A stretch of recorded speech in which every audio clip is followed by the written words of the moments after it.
দাউদ আলাইহিস সালাম চোখে পড়ে গেল যে পয়গম্বর সুলাইমান আড়ালে দাঁড়ায় আছে। জোরে জোরে চিল্লা বলা যাবে না মারহাবা। পয়গম্বর সুলাইমানকে ডাক দিয়ে দাউদ আলাইহিস সালাম, বাবা ও পুত্র শোনো। বাবার সামনে আসলেন, কত আদবের সঙ্গে সে সালাম দিলেন। বাবা বলে, বাবা এই মহিলাকে তুমি আবার কেন আনছো?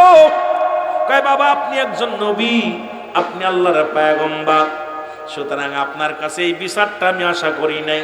10 বছরের ছেলে বলতেছে, বাবা আপনার কাছে আমি আশা করি নাই, যেহেতু বিচার করেছেন মহিলা খুশি হয়েছে, কিন্তু যে অন্যায় করেছে মহিলার সাথে তার কি বিচার হয়েছে? বালক যখন বলতেছেন, কয় বাবা মহিলারা খুশি করেছেন, কিন্তু যে অন্যায় করলো তার বিচার কি করেছেন? পয়গম্বর সুলাইমান পয়গম্বর যখন বলছে, দাউদ আলাইহিস সালাম বলে, বাবা বাতাসের কি আমি করতে? কয়, কেন পারবেন না বাবা? বাতাস কেন নিল? এই বাতাসকে ধরতে হবে, বাতাসকে জিগাইতে হবে, বাতাস এই কামটা কেন করলো বুড়িমার লাগে, এটা আগে জানার দরকার। এমন সময় মুসলমান গভীর মনোযোগ, বাতাসকে ডাকা হলো। পয়গম্বর সুলাইমান 10 বছরের বালক ডাকতে বলে, বাতাস গতদিন যে ওই মহিলার সঙ্গে যে দুর্ব্যবহার করছো, অন্যায়টা করেছো, তুমি যেখানেই থাকো না কেন তাড়াতাড়ি আমি পয়গম্বর সুলাইমানের সামনে হাজির হয়ে যাও।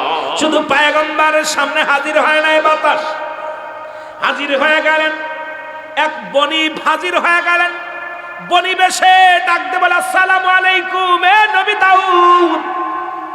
দাউদ আলাইহিস সালামের কদমে আসলেন। এইবার বনিবেরা বলে, হুজুর আপনি কি নবী দাউদ আলাইহিস সালাম? বলে, হ্যাঁ আপনার কদমে আমরা আসছি। এই যে দেখেন জাহাজ, বিশাল জাহাজ ভর্তি স্বর্ণ, জাহাজ ভর্তি রূপা, এই জাহাজ ভর্তি মালামাল শস্য দানা, কোটি কোটি টাকার সম্পদ এই জাহাজের মধ্যে আছে। দাউদ আলাইহিস সালাম বলে, কি হয়েছে তোমরা বলো, কেন জাহাজ আমার রাজ্যে আমার ভিড়াইলা আমার ঘাটে, আর কিসের জন্য দাঁড়াইলা বলো? বলে, হুজুর আপনার কাছে কি বলবো শোনেন, এই মালামাল গুলো আপনার রাজ্যে যারা আছে সবাইরে আপনি দান করে দেন। জোরে জোরে বলেন মারহাবা। ডাকতে বলে, হুজুর আমরা নিয়ত করেছি এই মালামাল গুলো আপনার রাজ্যে গরিব মিসকিনদের দান করে দিব। দাউদ আলাইহিস সালাম কয়, কি বলতে চাও তোমরা? এত সম্পদ তোমরা দান করে দিবা? কয়, হুজুর গো আমরা নিয়ত করেছি আপনারা গরিব মিসকিনদের দান করে দিব। এমন সময় বাতাস হাজির হয়ে গেছে সামনে। পয়গম্বর সুলাইমান ডাক দে কয়, বাতাস তাড়াতাড়ি বল, কারণ আমার আব্বা যেন এই মালামাল গ্রহণ করার আগে এর মালিকানা আগে কে তারে খোঁজার দরকার, তুমি তাড়াতাড়ি কথা বলো। বাতাসের জবান খুলে গেছে। বাতাসকে মুসলমান ডাক দে বলে, বাতাস এই মহিলার সাথে কি কি ঘটেছিল তুমি বলো। বাতাস বলে, হুজুর বেয়াদবি মাফ করবেন, আমি বাতাস আপনার এই বুড়িমার পাতিল থেকে আমি কেজিখানে কাটা নিয়ে গেছি, ঠিক আছে, এটা না বলে নিছি, কোন টের পাতি জন্য অপরাধ করেছি। কেন করেছি শোনেন। ও আমি কেন করেছিলাম শোনেন।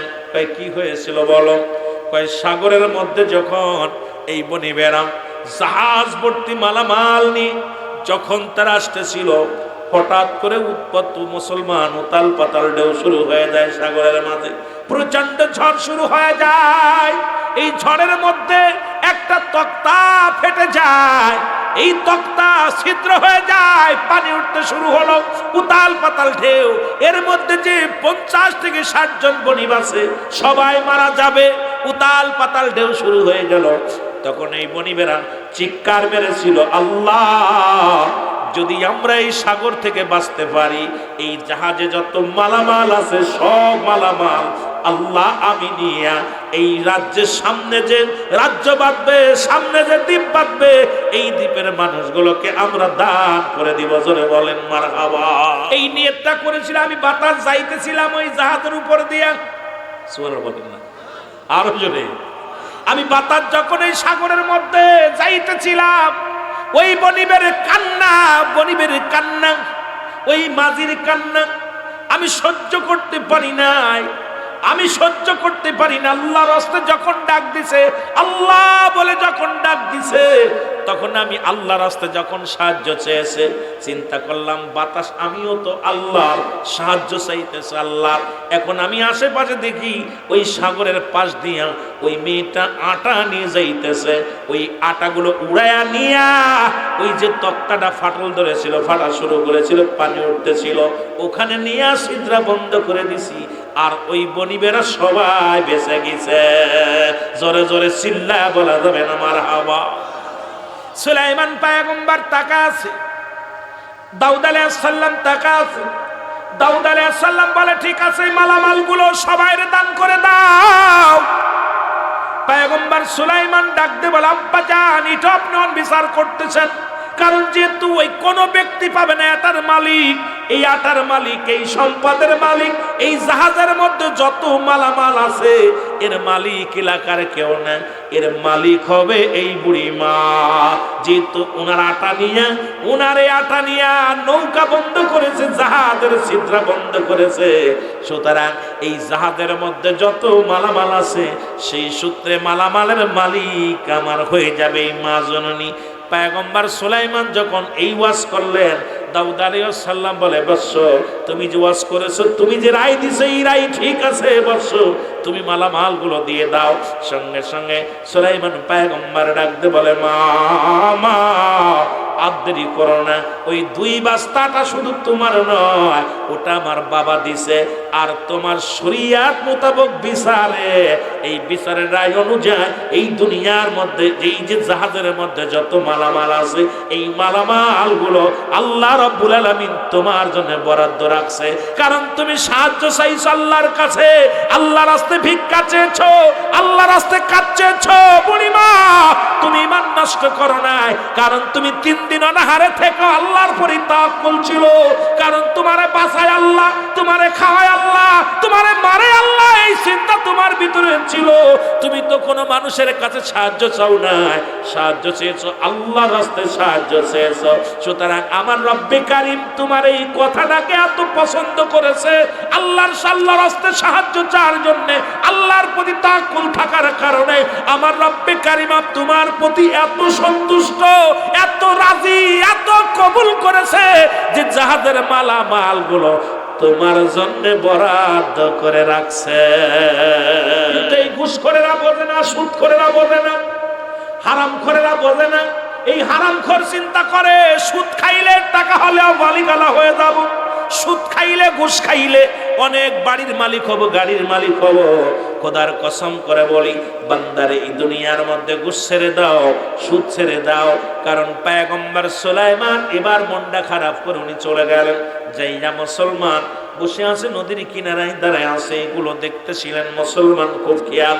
পয়গম্বর সুলাইমান দেখে একটা পিপিলিকা এবার হাঁটতে হাঁটতে গুটি গুটি পায়ে হাঁটতে হাঁটতে যখন চলে যায়, চিন্তা করে হারে পিপিলিকা ছোট্ট একটা প্রাণী, ও সাগরে যায় পানি পান করতে, ওর তো মরণ ডাকছে রে, ও কি কেমন পাগলের পাগল, পানি খাওয়ার জন্য সাগরে যাইতেছে।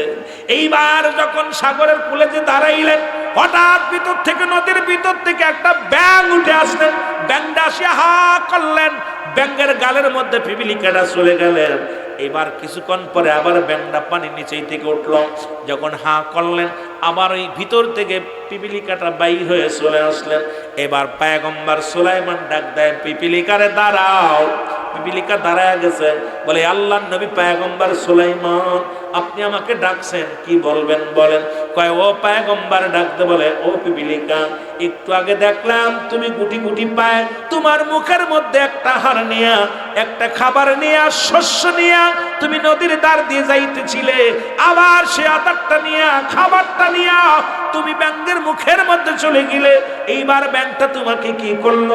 ব্যাঙটা পানির ভিতরে নিয়ে গেল, আবার তোমাকে ছেড়ে দিল। এবার তোমার এক সারা পর তুমি আবার রওনা দিলে, কারণটা কি বলো? পিপিলিকা ডাকতে কয়, হুজুর আপনি আল্লাহর পয়গম্বর, আপনি কি ভুলে গেলে চলবে না? तमाम পৃথিবীর মধ্যে যত মাখলুকাত আছে সব কিছুর রিজিক দাতা আমার আল্লাহ, সব কিছুর মালিক আমার আল্লাহ। ওই সাগরের মধ্যে পাথরের নিচে একটা প্রাণী একটা পড়ে আছে। এ হারামখোর, ভালো করে শোন বাবা, তোরা যারা হারাম খাস, আজকে মাইকের আওয়াজ যত দূর যায়, যারা সুদ খাস, যারা ঘুষ খাস, এখনো যদি মানুষ না হোস, তোদেরকে আমি জীবনও বুঝাইতে পারবো না। ডাকতে বলে, ও পয়গম্বর সুলাইমান, ওই সাগরের নিচে পাথরের নিচে একটা প্রাণী, সেই প্রাণীটা বাইর হতে পারে না। আমার রব্বে কারিম আমারে দিয়া খাবার রিজিকের ব্যবস্থা করে রাখছে। আমার আল্লাহ হুকুম দিছে, আমি সারা দিন ভরে আমি পিপিলিকা সারা দিন ভরে আহার খুঁজে খুঁজে নিয়ে যায়, আমি পানির নিচেই যাইতে পারি না। ওই পানির নিচে ব্যাঙ থাকে, ব্যাঙের সাহায্য নিয়া আমি আল্লাহ রাব্বুল আলামিনের হুকুম তালিম করি। ওই পিপিলিকা হইয়া ওই প্রাণীটাকে আমি খাবার খাওয়াই। এর মুসলমান শুনে নাও, শুনে নাও, পৃথিবীর মধ্যে আমার বোঝা উচিত, ওই সাগরের মধ্যে যে পাথরের মধ্যে যে প্রাণীটা আছে, এটাকেও যদি আল্লাহ অন্য প্রাণী দিয়ে খাওয়ায়, এই ঘুষখোরের বংশ জীবনেও ভালো হবে না, সুদখোরের বংশরা জীবনেও ভালো হবে না। এই হারামখোরেরা চিন্তা করে এটা না খাইলে আর বাঁচা যাবে না। আমি অনুরোধ করি রে বাজার, কিয়ামতের ময়দানে হারামখোর এই সুদখোরের এমন অবস্থা হবে, একটা আগুনের নদীর মধ্যে ফেলে দিবে। এই আগুনের নদীর মধ্যে, ও মুসলমান, এই আগুনের গুল্লা তারা মানুষের সামনে ধরে ধরে খাবে, শিক্ষার মারবে, আগুনের নদীর মধ্যে তাদের ধাক্কা দিয়ে ফেলে দিবে। আবার তারা বাঁচার জন্য পাগল হইয়া তারা তারা দৌড়াইবে, ওই আগুনের নদীর ভিতরে আবার তাদের ধাক্কা দিয়ে ফেলে দেওয়া হবে, আগুনের গুল্লাগুলো ধরে ধরে খাবে।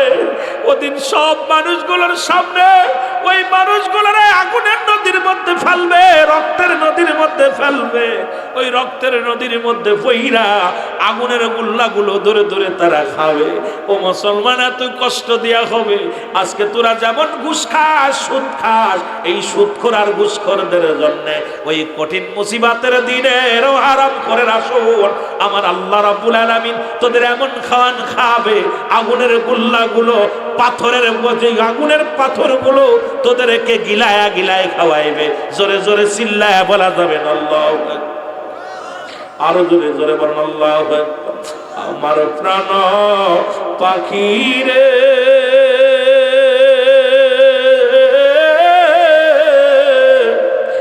আমার সোনা পাখি রে, ওরে একদিন তো যাবের পাখি উড়িয়া, বলো একদিন তো যাবের পাখি। আরো জোরে বলে না, আমার কালো ময়না রে,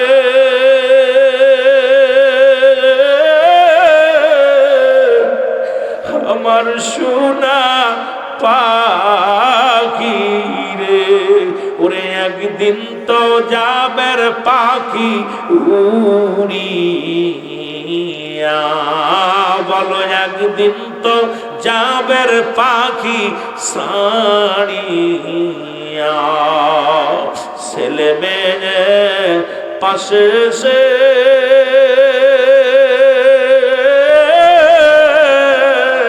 কাঁদিবে পাগলের বেশে, ওরে চোখের পানি ফেলবে তারা কান্দিয়া, আমার কালো ময়না রে,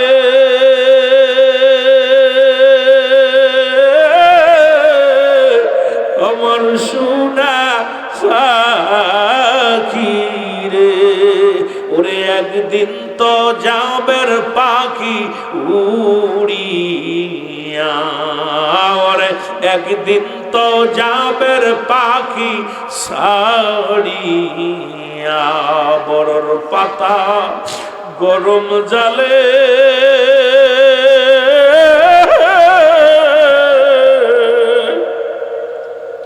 শুয়ায়া মশারির তলে, গোসল করাইবে তোমায় হাসি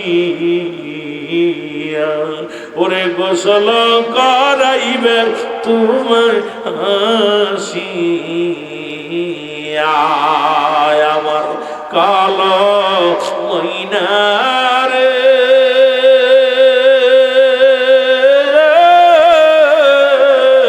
আমার সোনা পাখি রে ওরে একদিন তো যাবের পাখি উড়িয়া ওরে একদিন তো যাইবের পাখি সারিয়া আল্লাহুম্মা মোহব্বত ওয়ালা আলি সাইয়্যিদিনা এ দুনিয়ার মুসলমান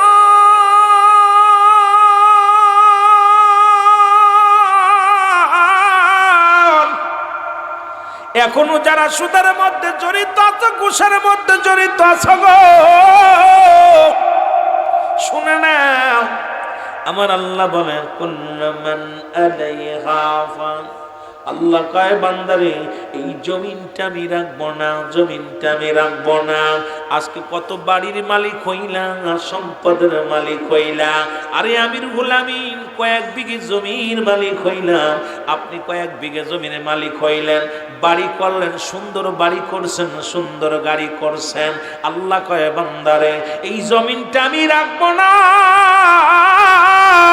এই জমিনটা আমি চূর্ণ বিচ্ছিন্ন করে দিব আজকে সুদ খাইয়া ঘুষ খাইয়া টাকা রোজগার করিয়া বাড়ির মালিক হইলা গাড়ির মালিক হইলা সম্পদের মালিক হইলা আল্লাহ কয় বান্দা জমিনটা আমি রাখবো না এই জমিনের ভিতরে যত মাটি আছে পোড়ায়া তামা বানায়া দিব এত কষ্টের টাকা রোজগার করিয়া ওরে কত ঘুষখোর কত সুদখোর সম্পদ করে থুয়ে গেল আজকে ছেলেরা তাস খেলে ছেলেরা নামাজ পড়ে না ছেলে জুয়ার মঞ্চে তাসের মঞ্চে খাই আবার মঞ্চে ছেলে মেয়েদের জন্য সুখে থাকবে সুন্দর বাড়ি করলা ছেলে মেয়ে সুখে থাকবে জমি জমা করলা বুড়া বয়সে ব্যবসা করলা ছেলেরে হাতি দিলা যে ছেলে মেয়ে সুখে থাকবে কিন্তু একবার কি চিন্তা করেছো আদরের ছেলে মসজিদে যায় না আদরের ছেলে তোমার মরার পরে একটু দোয়াও করে না ওই আদরের ছেলে মরার পরে বাবার কবরটা পর্যন্ত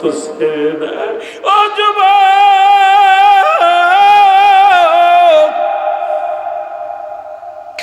আল্লাহ কয় বান্দার এই জমিনের মধ্যে যত পানি আছে রে এই পানিগুলো আমি আল্লাহ সব পোড়ায়া ছাই বানায়া দিব যেদিন কিচ্ছু বলতে কিচ্ছু থাকবে না সেদিন থাকবো শুধু আমি আল্লাহ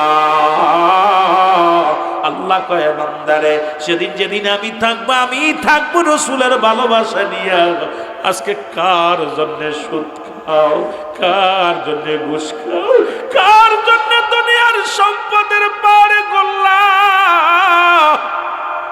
আহারে রাত জাগি আলোচনা করি রাত বেরাত কষ্ট করি তিনটা ছেলে সন্তান আল্লাহ মারে দিছে একটা মেয়ে মরণের পরে আমার কবরের পাশে না দাঁড়ায় যদি আমার জন্য দোয়া না করে যদি আমার জন্য বাবার জন্য ও যুবক যদি আমার জন্য হাত না উঠায় এই সম্পদ আমার করে লাভ কি এই দুনিয়া করে আমার লাভ কি আজকে তাদের সুখের জন্য জীবনটারে কুরবানি করলাম তাদের সুখের জন্য কত রাত জাগলাম তাদের সুখে রাখবো বলে জীবনটারে মাটি করলাম আজকে সে আদরের সন্তান খানা খায় মুসলমান গাজার প্যান্ডেলে যে বসে আদরের সন্তান ইয়া বানিয়ে বসে আদরের সন্তান জুয়ায় যে বসে আদরের সন্তান পতিতালায় যায় আদরের সন্তান বেগানা নারী নিয়ে ঘোরাঘুরি করে আরে আমি পাগলের মতো সারা জীবন কাটলাম আর কবরের জগতে জাহান্নাম করে নিলাম ও যুবক এই ভুল করিয়া সারা জীবন না করলাম খোদার বন্দেগী এই জীবনটারে নষ্ট করলাম, 80 বছর 50 বছরের হায়াত পাইয়া শুধু সংসার সংসার করে কাটায় দিলাম, একদিনও আমার রব্বে কারিমের গোলামি ঠিক মতো করতে পারলাম না। ওরে আমার কবরে যে কোনো মুহূর্তে ডাক আসতে পারে, সেদিন আমির রুহুল আমিন সিদ্দিকীর কবরে রেখে দিবে। আমার সাথে 1 বিঘে জমি দেবে না, আমার সনে 1 কানিট দিবে না, মুসলমান 10টা টাকা দিবে না, একটা সুন্দর কাপড় দিব না, 3.5 হাত একটা গর্ত, এই মাত্র আমার ঠিকানা, আমার আমলখানা দুনিয়ার মধ্যে।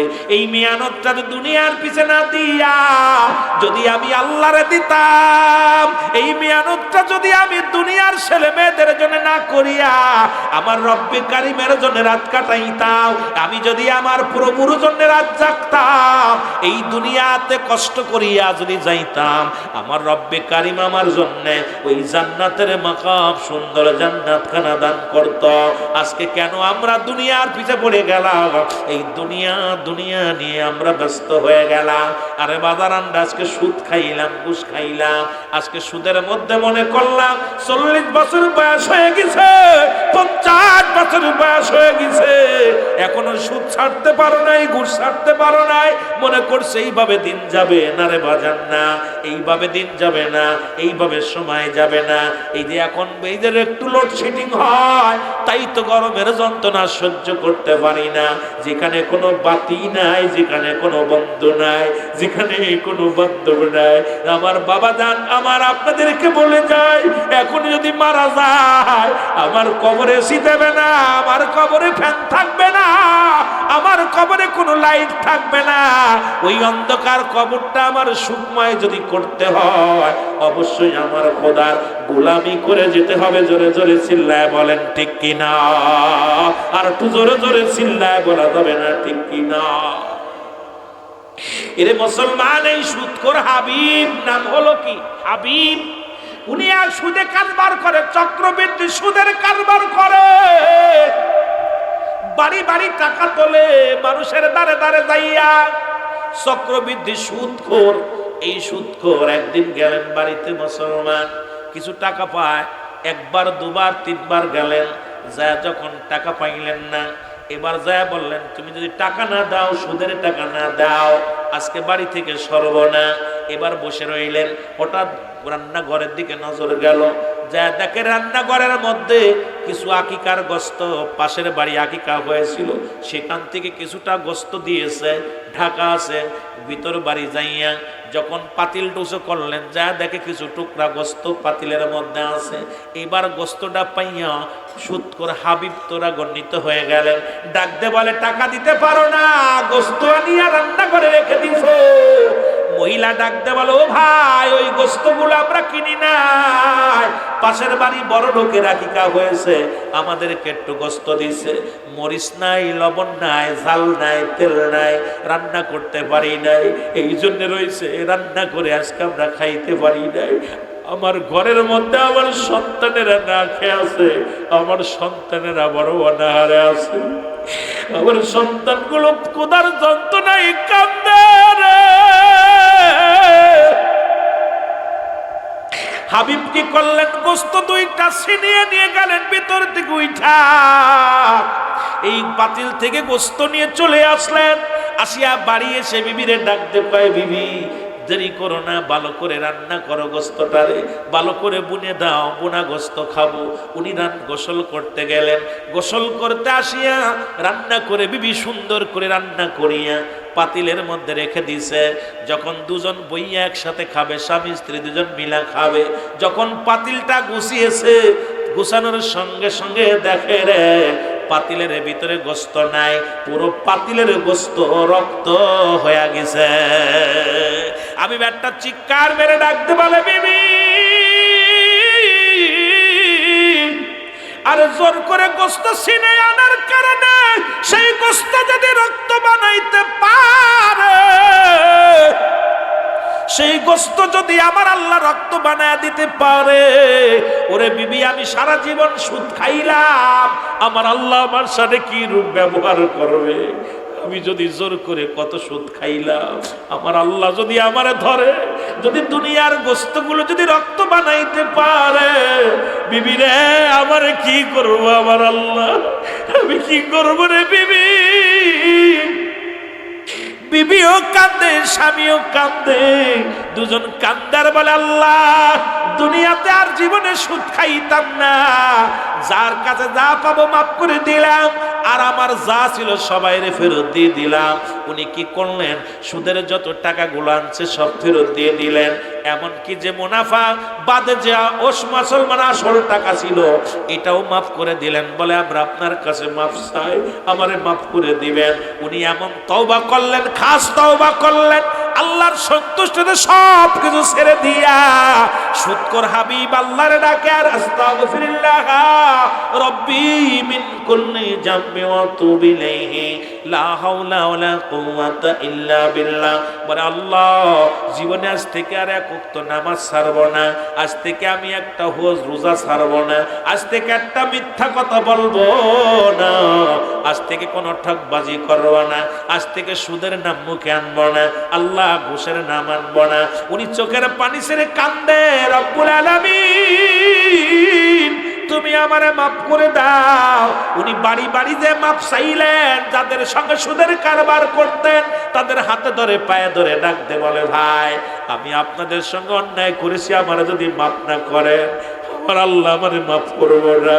পায়ে ধরে মাফ চায়, বলে আমারে মাফ করে দেন, জীবনে আপনাদের এই কষ্ট দিছি আমারে মাফ করে দেন।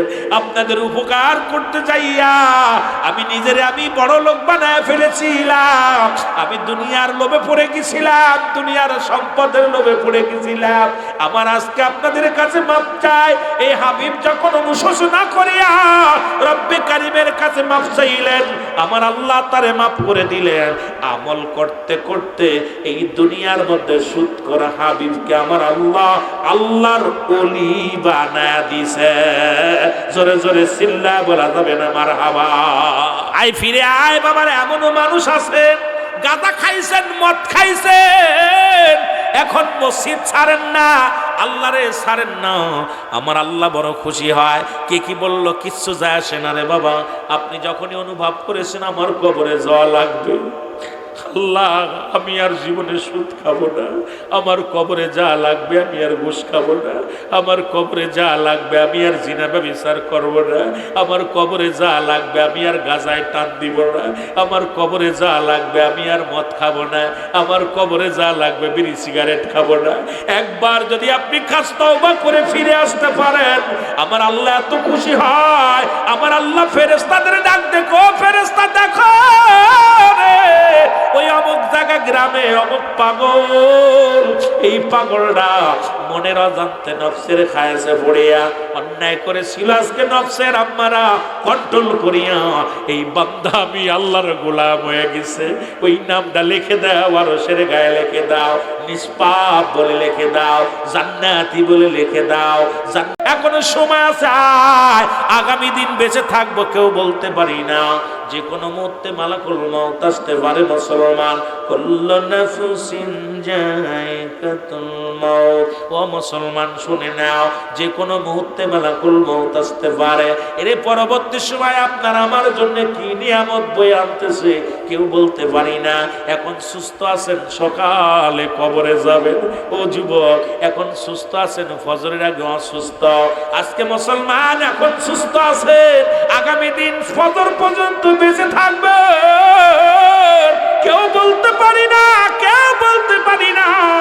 সুতরাং আপনাদের কাছে করজোরে একটা দাবি করব, যারা মাইকের আওয়াজ শুনতেছেন সবার কাছে আমার একটা দাবি, আয় ফিরে আয়, আর অন্যায় করিস না, আর নামাজ ছাড়িস না, আর জুলুম করিস না, আর ভুল পথে চলিস না। আজ থেকে আমরা দিনের পথে যাই। এই সোনা ফকিরের মতো একজন ফকির মানুষ এই যে মসজিদ খানা করে গেছে, নামটা ছিল সোনা ফকির। এই ব্যক্তির ফকির ছিল, তার দিলের ভিতরে ছিল আল্লাহর ভয়, সারা জীবন ভিক্ষা করে খাইছে। ও মুসলমান শুনে নাও, এই মসজিদটা করে যাওয়ার পিছনে একটাই কারণ ছিল, আমি সোনা ফকির দুনিয়ার জিন্দেগিতে ছায়া ছায়া খাইলাম, কিন্তু আল্লাহর দরবারে তো চাইলে কাজ হবে না। ওই কবরে আমার যেতে হবে, কবরে আমার হিসাব দিতে হবে। সোনা ফকির মরণের আগে তার বাড়ি না দিয়ে গেলেন মসজিদ বানানোর জন্য। এরপরেও যদি ঝুরি পাড়ার মানুষ না বোঝে, একজন ফকির মানুষ ভিক্ষা করে খাইতো, জীবন দশায় জমিটা বিক্রি করে না। যদি উনি জমি বিক্রি করতো, আরো 10 বছর বয়া বয়া খাইতে পারতো। পারতো কি পারতো না? এই কথা বলেন না কেন? পারতো না। কিন্তু সোনা ফকির জমিটা বেচে নাই। তার ভিতরে একটা মাত্র চিন্তা ছিল, আমার আল্লাহ, আজকে আমার যৌবন আছে, গায়ে বল আছে, মানুষের কাছে চাইলে দেয়, কিন্তু একদিন কবরে যেদিন চলে যাব, কেউ আমার দিব না। আমি এমন কাজ করে যাব যেটা আমার কবরটা আসানো হয়, কবরে শান্তি পায়। সৎকায় জারিয়া করে গেলেন। এই পাগলটারে দেখেও যদি আপনাদের জ্ঞান না হয়, তারপরও যদি ও মুসলমান, এই মুসলমান, এই বড়ই গ্রামের মানুষ সুদের মধ্যে জড়িত হয়, ঘুষের মধ্যে জড়িত হয়, ওর দৃষ্টান্ত প্রমাণ করে গেলেন সোনা ফকির। এই দুনিয়া কিচ্ছু না, কিচ্ছু না, কত না সে চিনতে খাইলাম। ওরে আমি সোনা ফকির বিদায় নিলাম। লম্বা চওড়া লোকটা ছিল, আমার মনে পড়ে মাঝে মাঝে গল্প করতাম।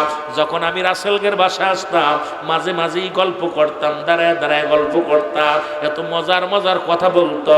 ওরে মুসলমান, আমি ওনার সঙ্গে গল্প করা পড়ু, এই দান করার পর একটা কথা ওনার জিগাইছিলাম। একদিন আমি বললাম, দাদু ভাই, এই জমিটা আপনি বিক্রি করলে তো ভালো টাকা পান। উনি আমার বলেছিল, উত্তরটা দিয়েছিল রাসেলের বাবা। তখন রাসেলের বাবা এবং আমি দুজনই বসে আছিলাম বারান্দায়। আমার ওনার একটা কথা বলতেছিল, সেই কথাটা হলো, আমি এমন একটা কাজ করব, আমার এই জায়গা সারা জীবন এলাকার মানুষ নামাজ পড়ব, অশিক্ষিত মানুষ তো, আর আমি সব পাবো। আমি করলাম, দাদা আপনি ঠিকই তো করেছেন। কারণ তার মনের ভিতরে ছিল, চিন্তা ছিল, যদিও অশিক্ষিত সাধারণ মানুষ, তার অন্তরের ভিতরে ছিল আল্লাহর ভয়, তার অন্তরের ভিতরে ছিল রাসূলের প্রেম, তার অন্তরের ভিতরে ছিল মদিনাওয়ালার প্রেমে জাগ্রত। আর এই মানুষগুলো আজকে পরের জমি কেমনে দখল করে নেয়? আজকে পরের জমি ভুয়া দলিল বানায় বানায় লেখা নেয়। আজকে পরের জমি এমন উপরই গ্রামে লোক আছে রে, যারা জাল দলিল করে নিজের দলিল বানায় নিছে।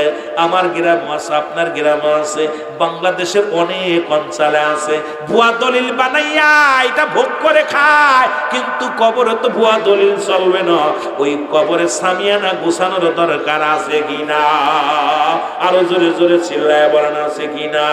ও ভাই, আজ না হয় কাল তুমি, আজ না হয় কাল তুমি যাইবা কবরে, যাবার বেলাই দেখবে চেয়ে গো তোমার,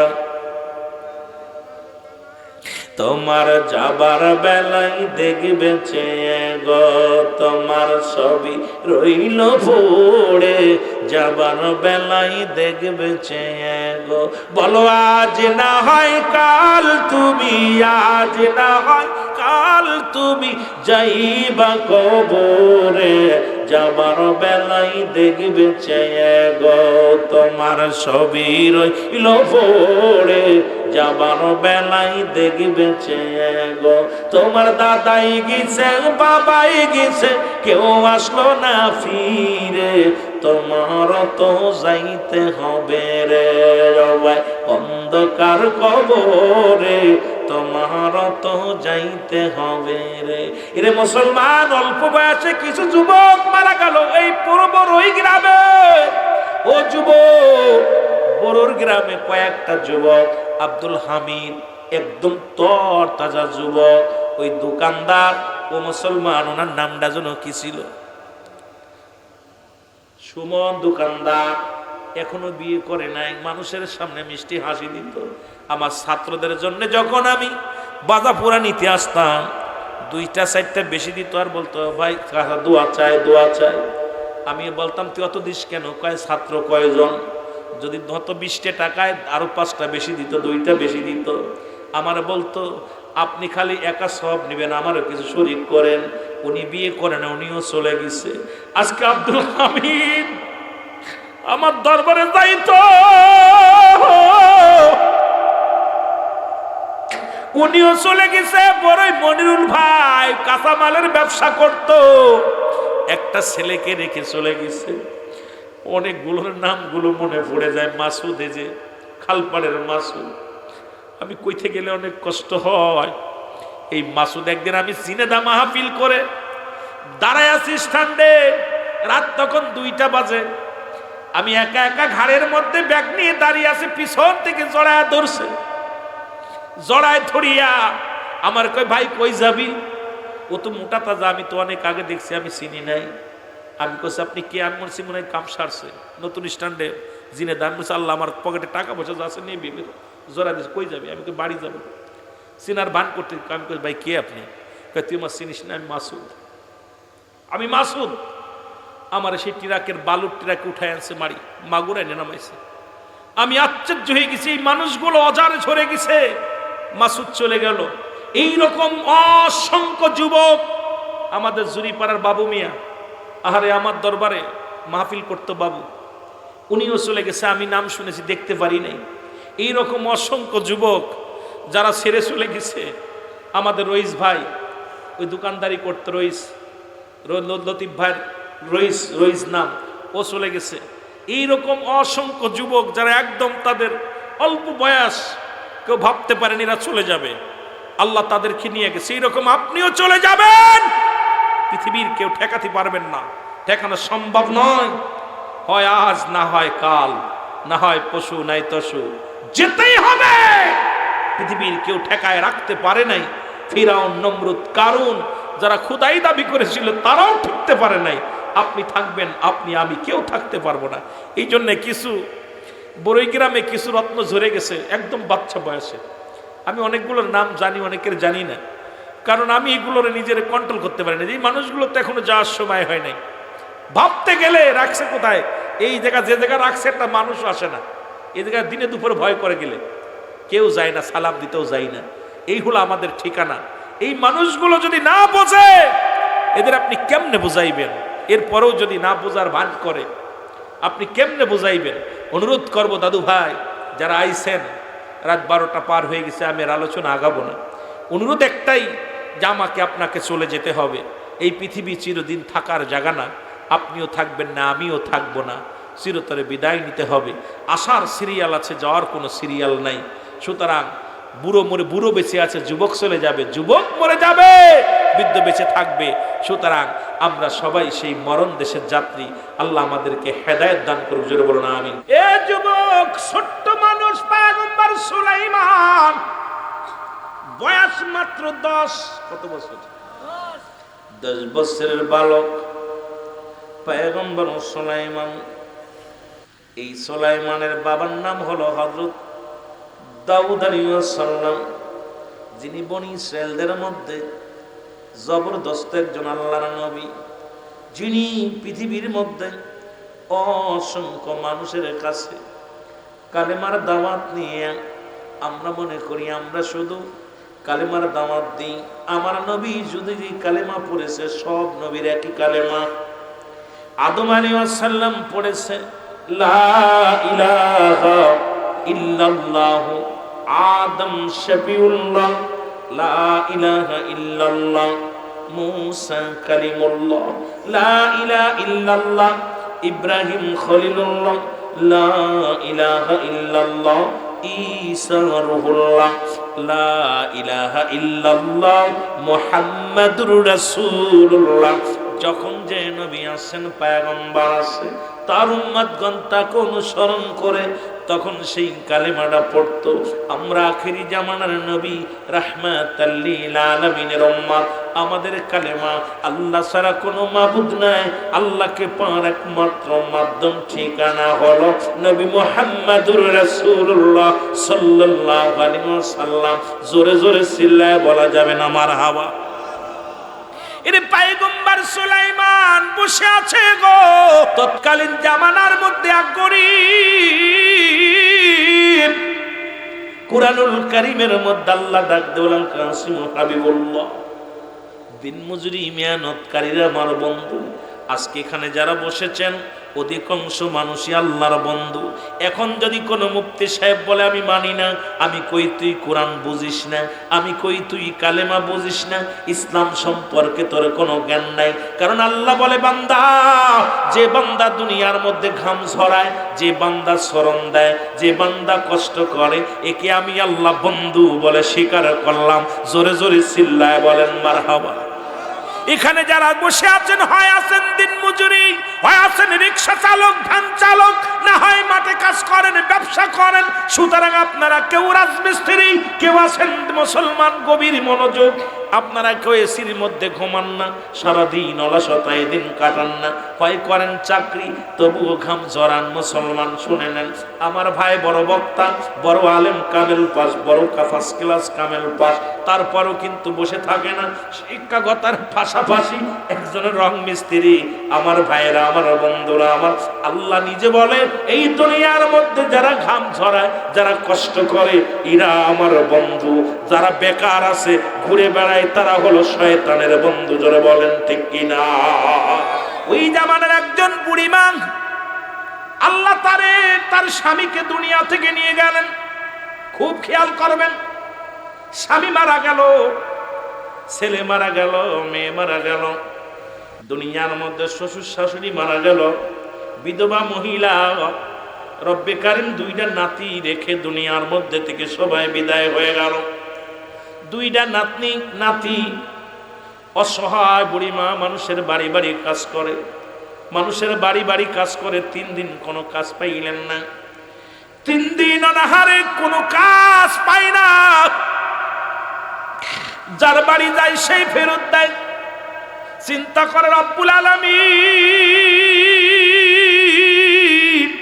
তুমি আমার স্বামী সন্তানকে নিয়ে গেছো, জামাইকে নিয়ে গেছো, মেয়েকে নিয়ে গেছো। আল্লাহ, এখন আমারে মানুষের বাড়ি বাড়ি ভিক্ষা করে খাওয়াও, কারণ কেউ কাজও দেয় না, আমি অসহায়। রব্বুল আলামিন 3টা দিন কোনো খাবারও পাই না। ও আমার আল্লাহ, এই 3টা দিন আমার নাতিরা না খেয়ে আছে ঘরের মধ্যে, আমার নিজে চিন্তা করি না। রব্বুল আলামিন গো, ছোট ছোট 2টা নাতি, এরা না খেয়ে থাকলে তোমার কি মায়া লাগে না? আল্লাহ, তারা না খেয়ে আছে, আমি বড় কষ্ট পাই। এদিন বাইর হলেন, ফজরের নামাজটা আদায় করে, ফজরের জিকির আজগার করে, এই পাগলটা আজকে মনে পড়ে গেল আল্লাহর রাস্তায় বাইর হব। কারণ কেউ কোনোদিন কাজ দিল না। আজকে দেখি আল্লাহর রাস্তায় বাইর হয়ে দেখি আমার আল্লাহ কি কোনো ব্যবস্থা আমারে করে দেয় কি না। জোরে জোরে চিল্লায়া বলা যাবে না মারহাবা। উনি যখন এই নিয়ত করে বাড়ি থেকে বাইর হয়ে গেলেন, সারাদিন ঘরে কোনো কাজ পায় না। বলে কে আসুক, একটু বাসন ধুবো, ঘর দরজা ছাড়বো, সারাদিন কাজ করব, বিনিময়ে আমার নাতিদের জন্য কিছু খাবার দিবা। কেউ আসনি দেওয়ার মতো, কেউ দেয় না। এমন সময় এক ইহুদি নারীর সামনে যায় বলে, মাগো, আমার ঘরের মধ্যে 2টা বালক আছে, অসহায় 2টা নাতি। মা, তোমার কাছে অনুরোধ করি গো মা, তুমি আল্লাহর রাস্তায় যদি আমার একটা কাজ দিতা, তাহলে আমার নাতি 2টারে যা দিতা এইটা নিয়ে আমি খাওয়াইতাম। কারণ আমার সন্তান দুনিয়ার মধ্যে নাই, আমার স্বামী নাই, আমার মেয়ে নাই, আমার আপন বলতে কেউ নাই। 2টা নাতি শুধু আমার সম্বল, আমার জমা জমি নাই। মা গো, আল্লাহর রাস্তায় আমার একটা কাম দাও। ইহুদি তখন ডাকতে বলে, মহিলারে, আমার ঘরের মধ্যে কোনো কাম নাই, তবে তুমি যে রব্বে কারিম, যিনি তোমারও মালিক আমারও মালিক, তোমার রব আমারও রব, সেই মালিকের নামটা ধরে যখন আল্লাহর রাস্তায় বলেছো, ও মহিলা, তুমি এমন জায়গা আমারে, এমন জায়গা হাত দিছো, এমন একটা জায়গা আমার আঘাত করেছো, যদিও আমি ইহুদি মহিলা, তবু তুমি যখন আল্লাহ রাস্তায় বলেছো, তখন আমি আর নিজের কন্ট্রোল রাখতে পারি না। তুমি আল্লাহ রাস্তায় বলেছো, তুমি আমার ঘর দরজা মুছে দেওয়া লাগবে না, আমার কোনো কাজ করা লাগবে না, শুধু আসো। যদি কাজ না করো তুমি তো নিবা না, যেহেতু মুসলমান, যেহেতু তুমি আল্লাহ রাস্তায় চেয়ে বসেছো, তুমি যেটুক পারো একটু ঘোরাঘুরি করো, একটু বাসন টাসন যদি একটু গোছায়া দাও, বিনিময়ে তোমার আমি কিছু আটা দিব, এই আটাটা নিয়ে তুমি রুটি বানায় তোমার কলিজার টুকরা নাতিদের খাওয়ায়ও। বুড়িমা বলে আলহামদুলিল্লাহ, আমার আল্লাহ এত খুশি হয়েছে বুড়িমার উপরে, এত সন্তুষ্ট হয়েছে। ও মুসলমান, যেহেতু আল্লাহ রাস্তে চেয়েছে, কারণ আল্লাহ বাঁচায়, আল্লাহ খাওয়ায়, আল্লাহ মারে, আল্লাহ বাঁচায়। আমরা অনেক শিরকি গুনাহ করি, দুনিয়ার মধ্যে এত পরিমাণ গুনাহ করি যে গুনাহ আমার আল্লাহ মাফ না করলে কোনোদিন মাফ হবে না। অনেকে বলি গরুটা ছিল বিলে বাঁচলাম, ছেলেটা চাকরি ছিল বিলে বাঁচলাম, জমিতে ফসল হয়েছিল বিলে বাঁচলাম, ফসল ভালো হলো বিলে বাঁচলাম, গাড়ি ছিল বিলে বাঁচলাম। খোদার কসম শিরকি গুনাহ জীবনেও মাফ হবে না। যদি রব্বে কারীম মাফ করে তাহলে ভালো, নয়তো কোনোদিন যদি শিরকি গুনার কারণে আপনি হাসতে হাসতে গুনাহ করেন, ওই জাহান্নাম আপনার হবে একমাত্র ঠিকানা। জোরে জোরে চিল্লায়া বলা যাবে না আল্লাহু আকবার। এই জন্য শিরকি গুনাহ আল্লাহ মাফ করবে না। শিরক করে ফেলি, ভাই ছেলেটা চাকরি ছিল বিলে বাঁচলাম, এবছর ফসল ভালো হলো বিলে বাঁচলাম, ধান ছিল বিলে বাঁচলাম, ছেলেটা ছিল বিলে বাঁচলাম, বিদেশে গেছিল বিলে বাঁচলাম। বাঁচানোর মালিক কে? আরো জোরে বলেন কে?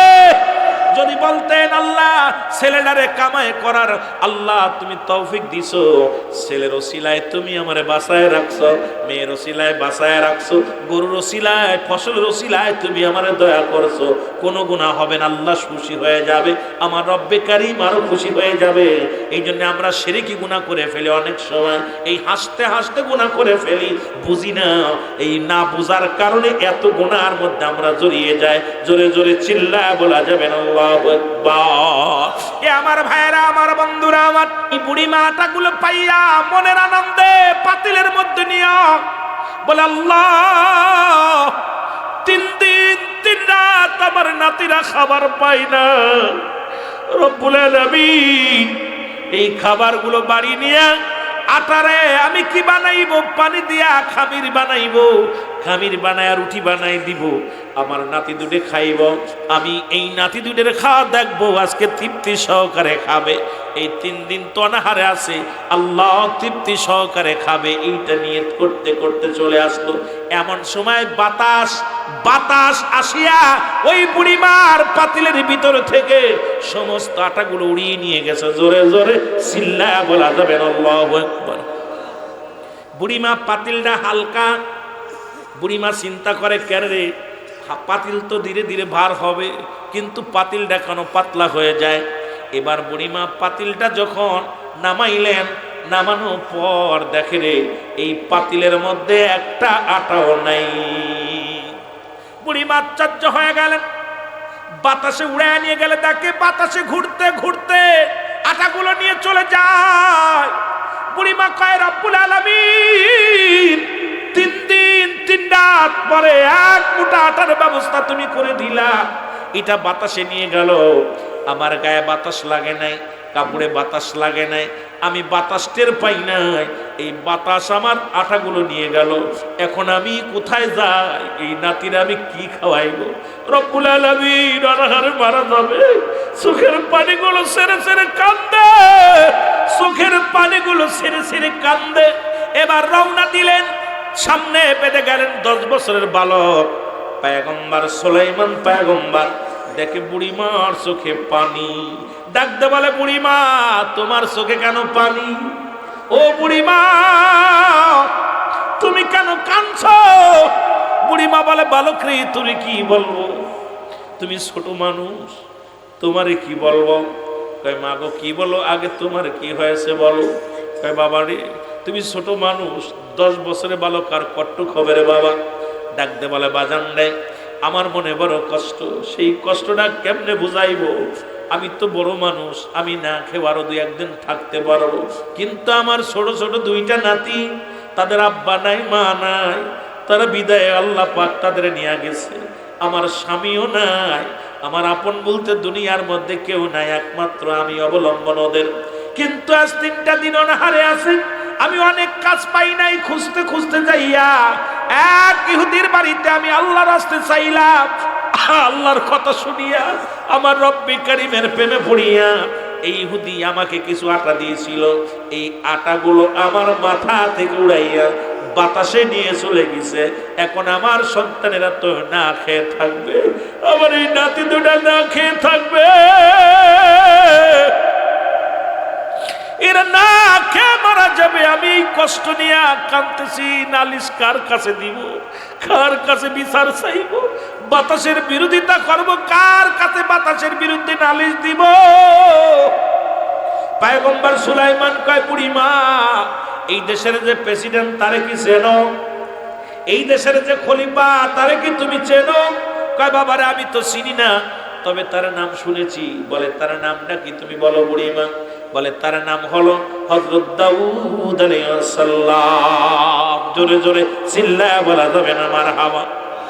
ডাক দে কয়, বুড়িমা উনি ইসলামের একজন খলিফা, একজন প্রতিনিধি, তুমি কেন কাঁদছো রে মা? চলো দাউদ আলাইহিস সালামের কাছে বিচার দিবা, দেখি কি বিচার করে, দেখি কি বিচার করে তোমার। বুড়িমা কয়, বাবা দাউদের কাছে আমি যা সম্ভব না, আমার চিনব না, আমি মেয়ে মানুষ। এরপরে বুড়ি মানুষ, ওই ভিড়ের মধ্যে কেমনে যাব, আমি কেমনে যাব? ডাক দেখায়, মা চিন্তা করো না, আমি তোমার সাথে আছি। তখনও মুসলমান পয়গম্বর সুলাইমান বাবার পরিচয়, নিজের পরিচয় গোপন ডাকছে। বলে, মা গো যাও দাউদের কাছে বিচার দিবা, দেখি দাউদ আলাইহিস সালাম তোমার কি বিচার করে। জোরে জোরে বলো মারহাবা। আর একটু জোরে জোরে চিল্লায় বলা যাবে না আল্লাহ। সুলাইমান পয়গম্বর আগে আগে চলে, বুড়িমা পিছে পিছে। এবার দাউদ আলাইহিস সালামের বাড়ির আঙ্গিনায় এসে বলে, মা ওই যে দেখো চেয়ারের মধ্যে বসে আছে, ওনার নাম হলো দাউদ আলাইহিস সালাম। মা গো যাও বিচার যায় দাও, দেখি কি বিচার করে। আর মুসলমান পয়গম্বর সুলাইমান 10 বছরের বালক, উনি এরম পাশে দাঁড়ায় আছে বিচারের জন্য। বুড়িমা যে সালাম দিলেন, হে আল্লাহর নবী দাউদ, আমি আপনার কাছে একটা বিপদে পড়ে আসছি। বলে, মা গো তোমার কি হয়েছে বলো? কয়, বাবারে 3 দিন অনাহারে, আমার ঘরের মধ্যে 2টা নাতি আছে, আমার ছেলে নাই, মেয়ে নাই, আমার স্বামী নাই, এই দুনিয়ার মধ্যে কেউ আমার নাই, সবাইকে আমার রব্বে কারিম আমার নিয়ে গেছে। এই দুনিয়ার মধ্যে বাকি আছি আমরা 3 জন, একমাত্র আমার 2টা নাতি আর আমি বেঁচে আছি। রব্বুল আলামিন আজ 3টা দিন আমার অনাহারে রাখছে। আল্লাহর নবী দাউদ, আমার কোনো কষ্ট নাই, যে তুমি দুনিয়ার মালিক, জমিনের মালিক, আসমানের মালিক, আমার মালিক, আমাকে না খায় রেখে যদি আমার আল্লাহ সন্তুষ্ট হয়, তাতে আমার কোনো অভিযোগ নাই। তবে একটা অভিযোগ হলো, আল্লাহর নবী দাউদ আলাইহিস সালাম বলে, মা গো কি অভিযোগ বলো? কয়, অভিযোগটা হলো এই বাতাস আসিয়া একটা বাতাস আমার গায়ে লাগে নাই, আমি টের পাই নাই। ও আল্লাহর নবী দাউদ, আমার শরীরের কাপড়টা পর্যন্ত নড়ে নাই, আমার গায়ের কাপড়টা পর্যন্ত নড়ে নাই। আল্লাহর নবী দাউদ ওই মাথার ভিতরে একটা পাতিল ছিল, ওই পাতিলের ভিতর থেকে আটাগুলো উঠায় নিয়ে গেছে। বলে, মা গো কি নালিশ দিলাম, ওই বাতাসে তোমার আটাগুলো নিয়ে গেছে, কত কেজি হবে? তাই কেজি খানেক হবে, এই কেজিটার মতো আটা হবে। দাউদ আলাইহিস সালাম ডাকতে বলে, উজির কোথায় রে উজির? আয়। উজির সামনে হাজির হয়ে গেল। যাও বাইতুল মালে যা 2 বস্তা আটা নিয়ে আসো। সুবহানাল্লাহ বলেন না, আর একটু জোরে বলে। ডাক দেখো, উজির রে এই বুড়িমার 2 বস্তা আটা মাথায় করে টেনে দিয়ে আসো। কোথায় দিয়ে আসবা? বাড়ি পর্যন্ত পৌঁছায় দিয়ে আসবা। বুড়িমা তো 2 বস্তা আটা পায়া খুব খুশি হয়ে গেছে, মনের আনন্দে রওনা হয়ে গেছে। সুলাইমান পয়গম্বর সামনে যে দাঁড়ায় গেছে, বুড়িমা দাঁড়াও। পয়গম্বর সুলাইমান ডাক দিয়ে কয়, বুড়িমা এত খুশি কেন? কয়, বাবারে দাউদের মতো এত ভালো মানুষ আমার নজরে কোনোদিন পড়ে নাই। দাউদ আলাইহিস সালামের মতো এত আদর্শবান নবী আমার সামনে পড়ে নাই। এই ব্যক্তির কাছে নালিশ দিতে যাইয়া আমার 1 কেজি আটার বিনিময়ে 2 বস্তা আটা দিছে। আরো জোরে বলেন, কয় বস্তা? 2 বস্তা আটা দিছে। সুতরাং দাউদ একজন আল্লাহর পয়গম্বর, দাউদের সঙ্গে কোনো তুলনা হয় না। এমন একজন ন্যায়পরায়ণ বাদশা এই নজরে আমার নজরে পড়ে নাই। আমি অত্যন্ত খুশি রে বাবা, আমি 2 বস্তা আটা পেয়ে বড় খুশি হয়েছি। তাও আমার মাথায় দেয় নাই। দেখো তার সৈন্যদেরকে নিয়ে আমার বাড়ি পর্যন্ত পৌঁছায় দিতে বলেছে। আমি অত্যন্ত খুশি হয়েছি। আরে দাউদ আলাইহিস সালামের এই দিয়া দেখিয়ে মুসলমান পয়গম্বর সুলাইমান কয়, মা তুমি খুশি হলে আমি খুশি হই নাই। যে তুমি একজন নবী, তোমাকে আটা দিয়ে খুশি করেছে, কিন্তু তোমার আটাগুলো যে বাতাসে উড়ায় নিয়ে গেছে, সেই বাতাসের কি বিচার করেছে? জোরে জোরে চিল্লায় বলা যাবে না মারহাবা। মা তুমি আটা পায়া খুব খুশি হইছো, কিন্তু যে তোমার আটাগুলো উড়ায় নিল তার কি বিচার করছে? কয় বাবা বাতাস কি দেখা যায়? ওটা ধরবে কেমনে? বিচার করা সম্ভব? কয় মা গো তুমি আবার যাও, আবার যাও। আমি এটা মানতে পারলাম না, কারণ তোমার সঙ্গে যে কাজটা করছে বাতাস, খুবই অপরাধ করছে। 3 দিন অনাহারে আসো, আর এই 3 দিনের অনাহারে এই সামান্য কিছু আটা এইটা তোমার থেকে ছিনিয়ে নিয়ে গেছে। তুমি বাতাসের বিরুদ্ধে অভিযোগ দাও, বাতাসের বিচার চাও। সলিমা কয় বাবারে আমার লাগবো না বিচার, আমি যা পাইছি খুশি। 2 বস্তা পাইছি। কয় বস্তা?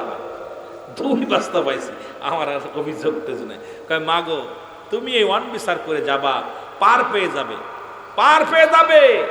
কারণ আমার সমাজে যেরকম অন্যায় করলে আমরা ছাড় দিতেছি, হয়তো জরিমানা ধরি, 2টা বাড়ি মারি, নাই একটু সালিশে পা ধরায় মাফসা হয়, কিন্তু প্রতিনিয়ত অন্যায় চলতেছে চলতেছে, পার পেয়ে যাচ্ছে বিচার না হওয়ার কারণে। জোরে বলেন ঠিক কিনা? পয়গম্বর সুলাইমান কয় মা, ও বুড়িমা তুমি মানলে আমি মানতে পারি নাই, খুশি হতে পারি নাই। বলে বাবা তুই ছোট মানুষ, তুই এত কি বুঝিস বাবা, আমি খুশি হয়েছি। কয় মা গো তুমি যাও, পয়গম্বর দাউদ আলাইহিস সালামের কাছে যে অভিযোগটা দাও যে আমার আটা কেন নিল, সেই বাতাসের বিচার করা লাগবে। জোরে জোরে চিল্লায়া বলা যাবে না মারহাবা।